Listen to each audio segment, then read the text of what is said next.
and welcome back to Hoovy and Espresso, and I wanted to leave this a day or so because I wanted it to simmer in my mind. But yesterday I was fortunate enough to get tickets to go with a friend to the BFI to see Evil of the Daleks, the new animated reconstruction. And I think it was something that I needed time to process because out of the gate I was very much hyped about it, and I rushed home and I was like getting all excited about it. I think that there's going to be a lot of positivity around this one. I've seen a lot of people already saying it's the best animation yet, and while I think that's partially true, I do only think it's partially true. I don't think it's fully true in my opinion, but we're going to delve into that. First of all, I'm going to put the spoilers towards the end. There are sort of vague spoilers. I mean, if you've seen the story, well, you won't have seen the story yet, but if you've heard the story or read the novelisation, you know what happens. I will talk about sort of vague-ish spoilers. I am also taking into account that this story has already been seen, or /heard, /read by a sizable chunk of people anyway who know what happens. So I'm going to kind of be vague, but also kind of spoilery at the same time. But also, I will mainly talk about the animation first, because I know that's what a lot of people are here for. And if you're here to hear how the animation itself was, because that's the main thing, and the story itself has been around for many, many years. So if you want to hear someone's opinion on that story, I'm sure you would have had the chance to anyway. But if you want to hear my opinion, I will also do that too. But first, let's get into the animation itself.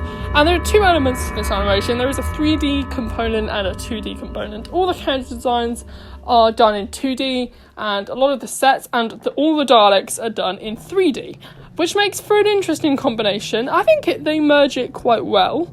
I think the 3D animation was one of the most jarring things to me, coming off the bat of The Web of Fear Part 3, which there's no getting around it. A lot of people did not particularly like it. I think there's a lot of potential in the 3D animation that they did do, and to be honest, I think this kind of shows that with a little bit of extra time and a bit of money that they were able to put into this project, that they were able to turn over a fairly good results with a lot of the 3D elements. Some of the best, in fact I would be willing to say the best 3D animation that they've turned over for the Missing Episodes run. And of course there is a sequence, the final end sequence, which is the sort of battle sequence with the Daleks. I'm not going to give away what they were fighting over, but there's this famous scene of the Daleks all fighting in the Emperor's throne room at the end of the story, which is obviously completely 3D animated because there's no 2D animations.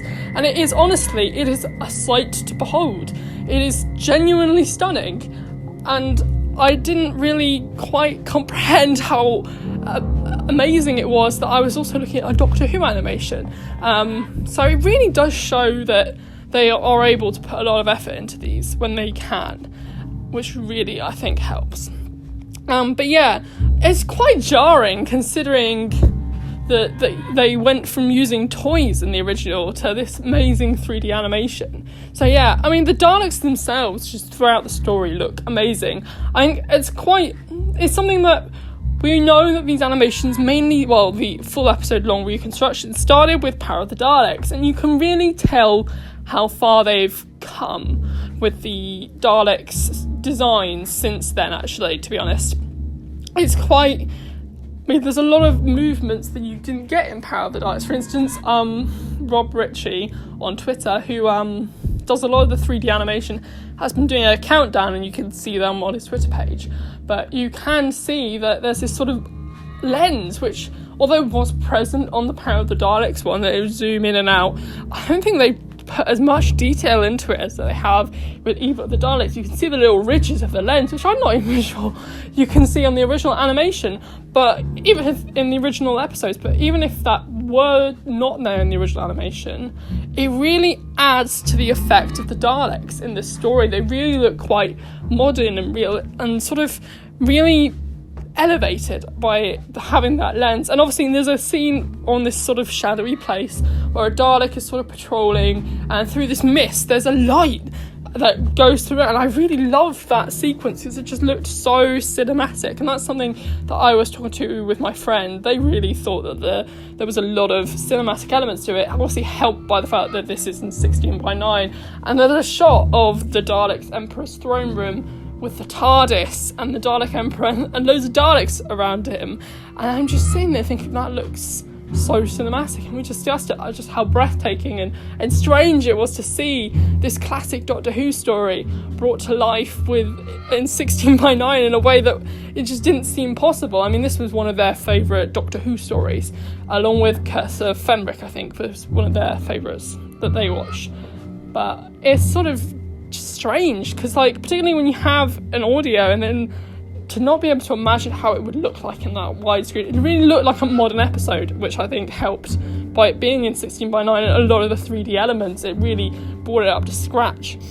Now, there's also another one bit of 3D animation which I really loved as well, was there's this scene where they sort of pan around a mansion, which looks absolutely incredible. They're able to go all the way around the mountain and right through a window, which I think looks just stunning. I just didn't expect it, because I didn't think that you could do that with the Doctor Who animations. I just didn't think that it would be part of their budget to be able to do such a great establishing shot of the location for the story, which just looked amazing. I loved the pan into the window. It really set up the scene nicely.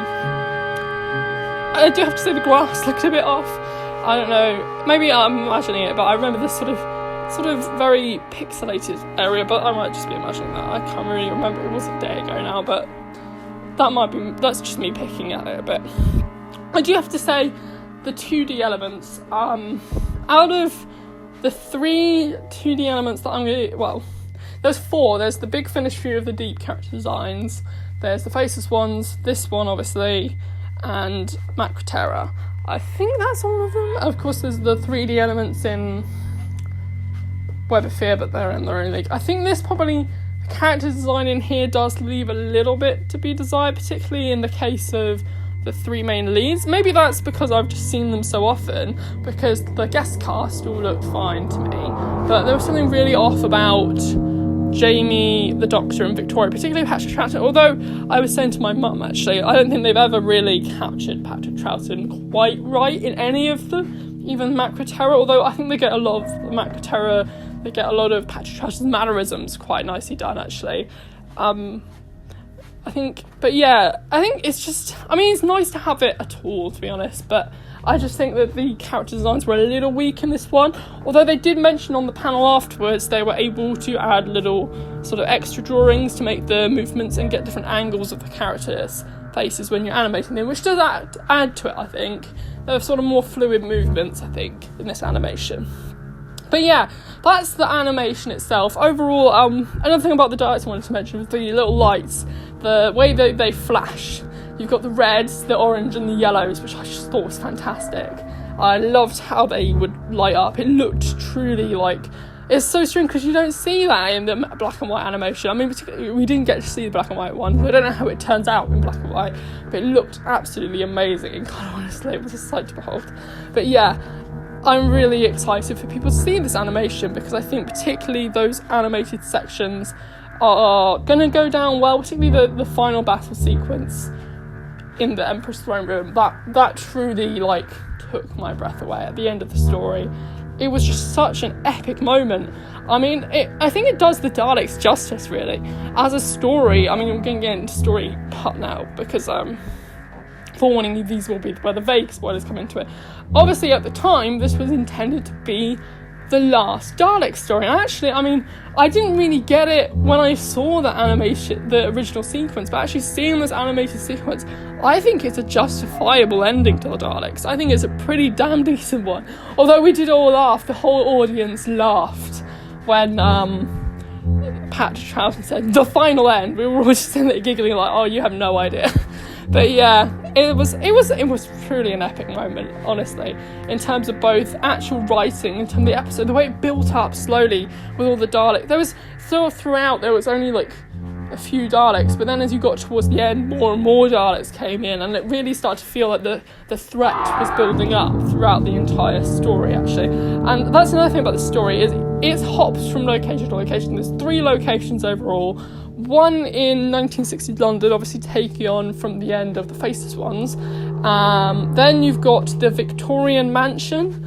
I can't remember Maxtable's mansion, which is where Victoria and Waterfield and Oh yeah, Victoria Waterfield gets introduced in the story. It's something I actually quite overlook because there's a lot to discuss in the story. I quite often forget that this is Victoria's first story. She gets introduced really well off the top of the bat, actually. Deborah Watling is very good. I've always thought that she had a great performance on the show. I thought her chemistry with both Patrick Troughton and Fraser Hines was always really on point, and you get that straight off the bat here. Although she is involved in this story less than I would like, I don't think she really gets much to do. She is very much kind of locked in a tower for most of it, which I think is a bit of a disappointing way to introduce her, but what can you do, I guess. But yeah, and then the final location is the Emperor's throne room, is what I'm going to say. But I thought there was something very interesting about the Empress throne room. There's something I didn't expect about the Empress throne room, and I'm going to just say it because it was Skaro, which I didn't know going into it, but I thought was quite a nice little touch. Because if this had been the final Dalek story, it would have been nice that they came full circle from being on Skaro in the first episode and Skaro being the last story. I don't know if that's common knowledge or anything, but it wasn't to me, so I was kind of a bit like, is this a big spoiler? I mean, it certainly was quite exciting to be like, oh yes, Skaro's in this story. I just didn't expect it to, because Skaro is just one of those things that kind of seems like Gallifrey. It's quite adding to the mythos of the Daleks, I think, even though in the very first Dalek story there are Daleks on Skaro. But yeah, I quite liked that they brought it all back to Skaro in this supposed final Dalek story. Another thing that I noticed when I left the cinema is actually how much Evolution of the Daleks and Daleks in Manhattan has in common with this story. I didn't really realise that it had so much in common, but there's the element of the human factor in searching for the sort of human Daleks, which are almost carbon copies from something that happens at the end of the story, which I thought was a bit... doesn't make that story that from Series 3 look all that good. I mean, I always quite liked Daleks in Manhattan. There's still a lot of elements that helps it stand on its own, but actually watching Evil of the Daleks, this is just a much better version of that story. So that is just something I might bear in mind when going to watch the Evolution of the Daleks again. Something that actually quite surprised me about this story is that there's actually quite a lot of humour. My friend pointed out there's the Dizzy Daleks, which I won't go into too much detail, but if you heard the story, you'll know what I mean. And they provide a lot of great humour. And there was at the end of this, there's this sort of faux cliffhanger, and there was a lot of laughter at that, which I thought was one of the best moments of the story, actually. And Patrick Troughton's clearly having a whale of a time in this story with the Daleks and having fun, sort of playing around with them along with Jamie, well, the rest of the cast as well. I thought that, what's his name, Mr. Waterfield, Victoria Waterfield's dad, made for an interesting sort of complex sort of villain. I'm not really sure I'd call him a villain. He's sort of working for the Daleks in order to help save his daughter Victoria, which I thought was a nice sort of twist, quite, because you kind of expected him to be a villain, so it was kind of nice that he turned out to be working for the Daleks under duress, I guess. Under duress, I guess. Yeah, I guess. Never mind.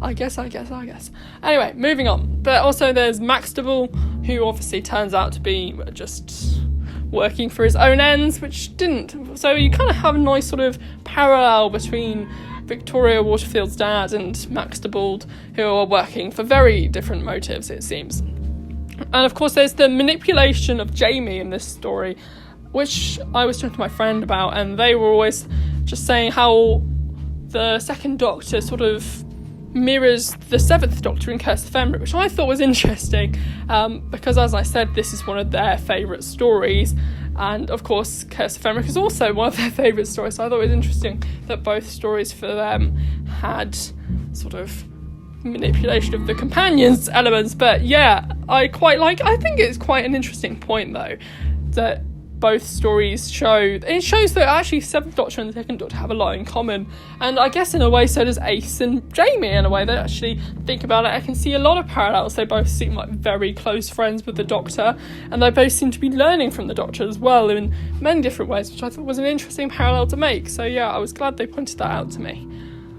Yeah, that's sort of everything I wanted to talk about in terms of the story and the animation. I'm very looking forward to seeing everyone else's reactions to it. When I get my hands on the steelbook, I will also do an unboxing of that as well. I just wanted to sort of let my thoughts on this out, because I want to kind of hype up the animation. I think there's going to be a lot of hyping up anyway, and I do believe it is worth the hype. We were talking about in the audience, there was sort of at the guest panel, they were talking about how this is clearly known as one of the great missing Doctor Who stories, and obviously how these stories all have such high expectations from people who saw them eons ago. I always thought it was a bit unfair, because stories like the Space Pirates and so on get a bad rap, when in reality a lot of people who haven't seen those stories and will write them off before the animations come out. But I think in this case the rumours are true. It is truly a gem of a story in terms of story. The animation for 3D is some of the best I think we've seen for classic Doctor Who animations, although the 2D animated sort of caricatures could have been better, but I think they still did their job quite well, and overall I think I'd rate this. I think I was talking to my friend again, we were talking about how they think this is one of the best Dalek stories. I'd be kind of tempted to say, yeah, actually I think it's up there.